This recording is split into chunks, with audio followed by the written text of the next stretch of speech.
मुअज़्ज़िज़ ख़वातीन व हज़रात, जय भीम। साहिब सद्र से इजाज़त चाहता हूँ। दरअसल सदारत एक ऐसी शख्सियत के ज़ेर एहतमाम चल रही है जो एक ऐसी रोशन मीनार हैं जिन्हें देखकर हम सब अपने रास्तों का अंदाज़ा लगाते हैं कि हमें जाना कहाँ से। आली मर्तबत प्रोफेसर विवेक कुमार साहब और तमाम मुअज़्ज़िज़ मेहमानान, आप सबकी इजाज़त से दो चार बातें भी कहना चाहता हूँ कि ये 5 का शुमारा इंसानी ज़िंदगी में बड़ी अहमियत रखता है। जब मैं 5वीं दर्जा में था तो हमारे मौलवी साहब एक किताब पढ़ रहे थे उर्दू में, तो मैंने कहा हज़रत क्या पढ़ रहे हैं? तो उन्होंने मेरे शहर प्रतापगढ़ के एक बहुत बड़े शायर जलील मानिकपुरी साहब के 4 मिसरे पढ़े कि कुछ यादगारे शहरे सितमगर ही ले चलें, आए हैं इस गली में तो पत्थर ही ले चलें, इस शहरे बेचराग में जाएगी तू कहाँ, आए शबे फिराक तुझे घर ही ले चलें। दोस्तों, हम अपना मुस्तक़बिल खुद चुनते हैं। आज हम जो हैं उसको हम कहीं न कहीं माजी में चुन चुके होते कि हमें यही होना है। हमने भी उन्हीं पत्थरों को चुन लिया। उन 4 मिसरों का नशा इस कदर तारी रहा जहन पर कि मैं शायर हो गया, और उन्हीं पत्थरों का इंतखाब मेरे अज़ीज़ दोस्त अशोक दास साहब ने भी किया। मैं उनको मुबारकबाद पेश करता हूँ। कोई सरकारी नौकर हो सकते थे, किसी पहाड़ में जाके फ़ोटो खिंचवा सकते थे और किसी होटल में खाना खाते हुए फेसबुक पे डाल सकते थे, लेकिन उन्हें पत्थरों को चुना। और पत्थर जब अपने मकाम पर पहुँचता है तो वो खुदा हो जाता है। एक बस तू ही नहीं मुझसे खफा हो बैठा, मैंने जो संग तराशा वो खुदा हो बैठा। तो जब मैं दुआ करता हूँ और इस उम्मीद भी करता हूँ कि इन पत्थरों को जिनको इन्होंने मुंतखब किया है, ये इसको एक मकाम तक ले जाएंगे। बहरहाल मैं शायरी की जानिब चलता हूँ। तो अभी 2 रोज़ पहले एक मुख्यमंत्री, उप मुख्यमंत्री जो सांसद भी हैं, उनको मैंने सुनाया था, वो नाराज़ हो गए थे, बोले मेरे सामने ही पढ़ रहे हैं। तिहाड़ जेल में पढ़ा था, फिर से पढ़ता हूँ। सर इजाज़त चाहता हूँ कि शिकारियों के किसी जानलेवा खेल में हूँ, शिकारियों के किसी जानलेवा खेल में हूँ, अजब नसीब है जो वक्त की गुलेल में हूँ। शिकारियों के किसी जानलेवा खेल में हूँ, अजब नसीब है जो वक्त की गुलेल में हूँ। वो कत्ल करके भी बैठे हुए हैं संसद में, मैं एक रोटी चुरा कर तिहाड़ जेल में हूँ। बहुत शुक्रिया, आदाब, बहुत शुक्रिया। शिकारियों के किसी जानलेवा खेल में हूँ, अजब नसीब है जो वक्त की गुलेल में हूँ।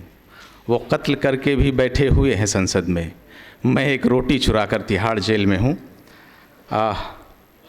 चंद शेर और पढ़ने की इजाज़त चाहता हूँ कि इत्तेफाक भी अक्सर हमारे सर आए, ये इत्तेफाक भी अक्सर हमारे सर आए, शजर जो राह में आए वो बेसमर आए। शजर माने पेड़ होता है, समर माने फल होता है। ये इत्तेफाक भी अक्सर हमारे सर आए, शजर जो राह में आए वो बेसमर आए। हसद से घूरती अपनों की बस निगाहें थीं, हसद से घूरती अपनों की बस निगाहें थीं, इसीलिए तो बुलंदी से हम उतर आए।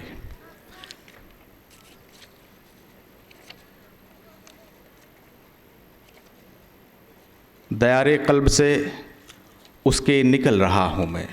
अदबी शायरी है, आपको शायद उतना मज़ा ना आए, इसके बाद आप वाली शायरी पढ़ूँगा कि दयारे क़ल्ब से उसके निकल रहा हूँ मैं, उसके दिल से निकल रहा हूँ मैं। दयारे क़ल्ब से उसके निकल रहा हूँ मैं, लगे है संग के पैकर में ढल रहा हूँ मैं। मेरे ही खून से शादाब ये ज़मीं होगी।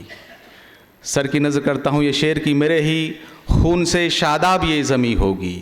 पहाड़ बर्फ़ का हूँ और पिघल रहा हूँ मैं, मेरे ही खून से शादाब ये ज़मीं होगी। पहाड़ बर्फ़ का हूँ और पिघल रहा हूँ मैं, निकल ही आऊँगा एक रोज़ शम्स की मानिंद।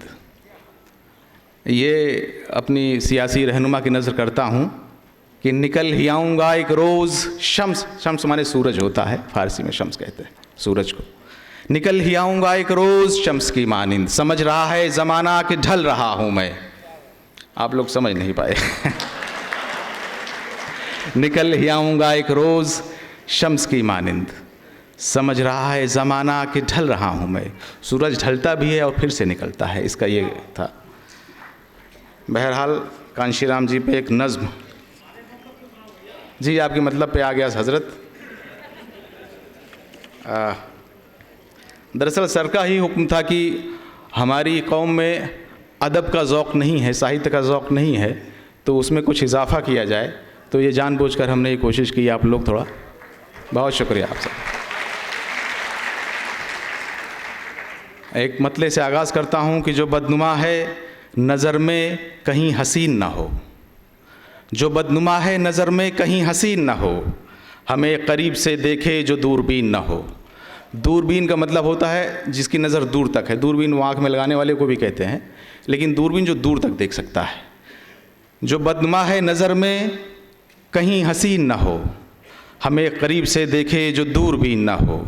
अछूत होता है इंसान आपके जैसा, ज़रा सा देख लो छूकर अगर यकीन ना हो। आदाब, बहुत शुक्रिया। जो बदनुमा है नज़र में कहीं हसीन ना हो, हमें करीब से देखे जो दूरबीन ना हो। अछूत होता है इंसान आपके जैसा, ज़रा सा देख लो छूकर अगर यकीन ना हो। तुम अपनी ज़ात को ऊंचा करार देते हो, तुम अपनी ज़ात को ऊंचा करार देते हो, खुदा की कारीगरी को नकार देते हो। तुम अपनी ज़ात को ऊंचा करार देते हो, खुदा की कारीगरी को नकार देते हो। कभी बुतों को झुकाते हो सर अक़ीदत में, कभी बुतों को झुकाते हो सर अक़ीदत में, और आदमी का कभी सर उतार देते हो। बहुत शुक्रिया। तुम अपनी ज़ात को ऊंचा करार देते हो, खुदा की कारीगरी को नकार देते हो। कभी बुतों को झुकाते हो सर अक़ीदत में, और आदमी का कभी सर उतार देते हो।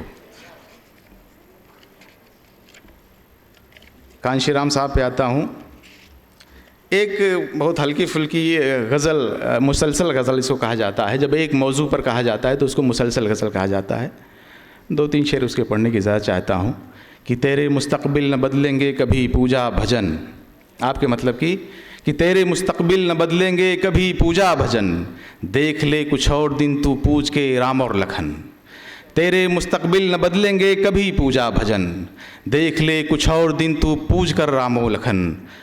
अब बिना तालीम के मिलता नहीं कोई मकाम, अब बिना तालीम के मिलता नहीं कोई मकाम, चाहे जितना नष्ट कर दो तेल घी करके हवन।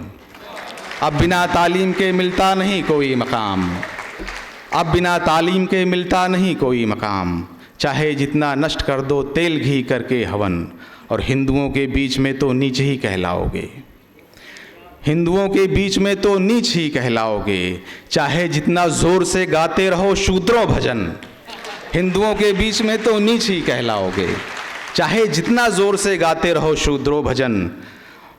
बरहमन बन जाओगे तुम तो जनेऊ डालकर, बरहमन बन जाओगे। दरअसल ब्राह्मण को जब उर्दू ने इख्तियार किया, उर्दू 18 भाषाओं की मुरक्कब ज़बान है, तमाम ज़बानों की मीठे अल्फाज उठाकर उर्दू बनी है, तो ब्राह्मण को ब्राह्मण के रूप में इख्तियार किया है, उस शक्ल में इख्तियार किया है, तो उसमें ब्राह्मण ही बांधते हैं उर्दू वाले। हम ये सब नहीं। चलिए अगली गज़ल पे आते हैं। हम लगता है गलत दिशा में जा रहे थे। चलिए बहरहाल, मुरझाए चेहरों के भीतर इज़्तिराब एक जारी है। मुझे बड़ी अजीज़ है ये गज़ल। मुरझाए चेहरों के भीतर इज़्तिराब एक जारी है, खाक हुए अरमानों में भी ज़िंदा एक चिंगारी है। मुरझाए चेहरों के भीतर इज़्तिराब एक जारी है, खाक हुए अरमानों में भी ज़िंदा एक चिंगारी है। तू है तो हम भी ज़िंदा हैं, तुझसे है हर सांस मेरी, तेरे बदले हम मर जाएं, तुझ में जान हमारी है। बहुत शुक्रिया। तू है तो हम भी जिंदा हैं, तुझसे है हर सांस मेरी, तेरे बदले हम मर जाएं, तुझ में जान हमारी है। एक दलित की हालत समझें, ऐसे हैं दिलदार कहाँ। हज़रत यहाँ तशरीफ़ फरमा हैं और उमलेश जी, मैं इनकी नज़र करता हूँ। एक दलित की हालत समझें, ऐसे हैं दिलदार कहाँ, किससे दिल का हाल बताएं, दुश्मन दुनिया सारी है। एक दलित की हालत समझें, ऐसे हैं दिलदार कहाँ, किससे दिल का हाल बताएं, दुश्मन दुनिया सारी है। ज़ात के दम पर हाकिम बन लो, जब तक है बहुजन सोया। हाकिम मतलब शासक।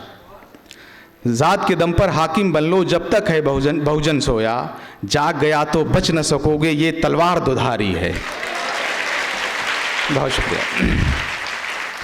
ज़ात के दम पर बन लो हाकिम, जब तक है बहुजन सोया, जाग गया तो बच न सकोगे, ये तलवार दुधारी है। जो नीचा है, अब अपनी कौम को आईना दिखा रहा हूँ कि जो नीचा है उसने नीचा अपने से एक ढूंढ लिया। जो नीचा है उसने नीचा अपने से एक ढूंढ लिया। थोड़ी कम या थोड़ी ज़्यादा, सब में ये बीमारी है। आपको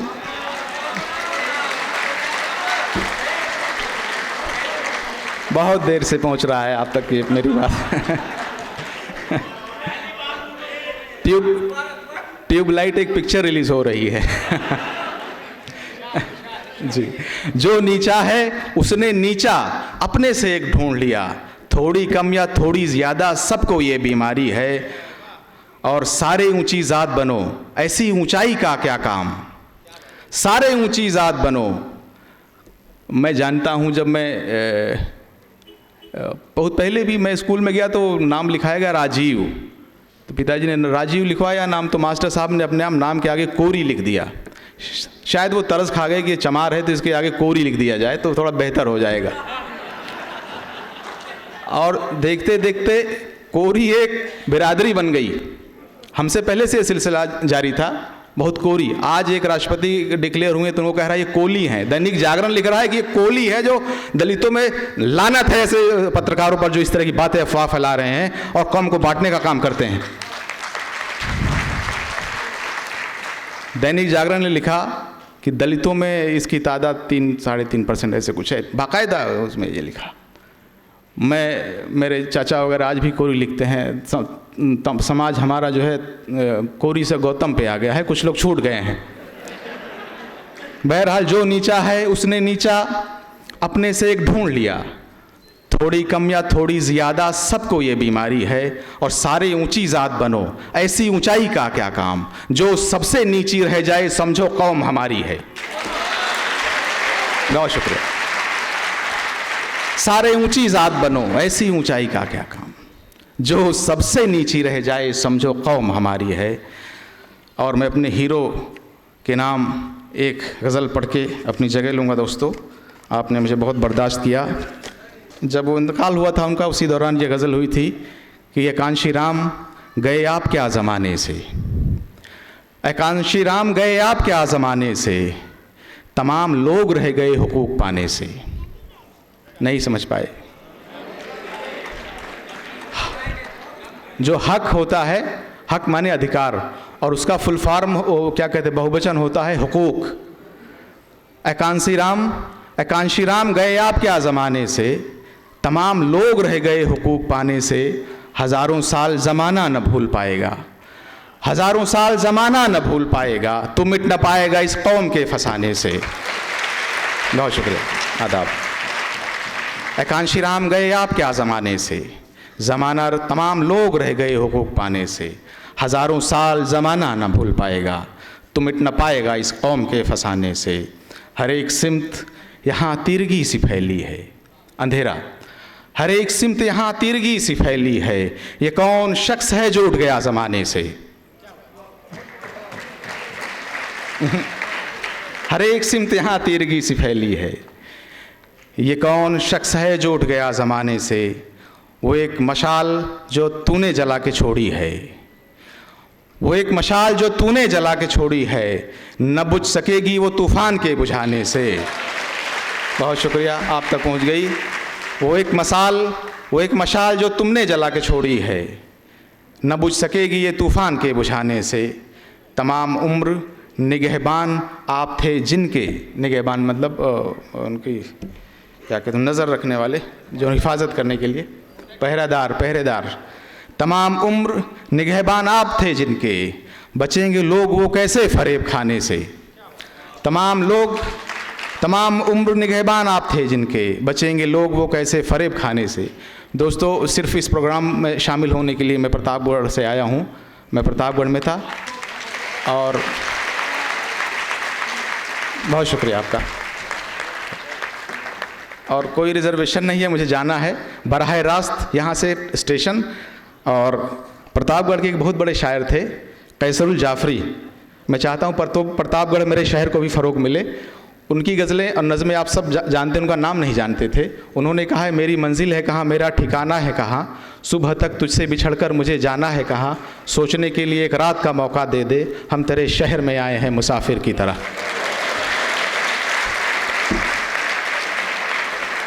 उन्हीं का एक मतलब और एक शेर पढ़ के इजाज़त चाहता हूँ। मेरे बुज़ुर्ग शायर, एक बार उनसे मुलाकात हुई, उन्होंने बोला तुम शायरी का मुस्तकबिल हो। बम्बई में मुलाकात हुई थी।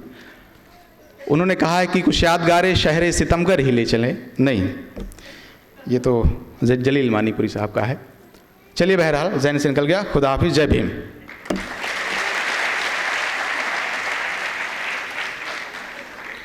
शुक्रिया राजीव प्रियदर्शी साहब, बहुत बहुत शुक्रिया आपका।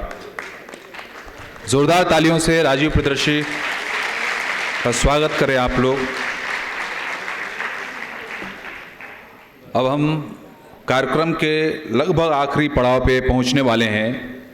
अध्यक्षीय भाषण हो उसके पहले हमारे वो तमाम लोग, लेखक, कवि, हमारे वितरक, उन सब का स्वागत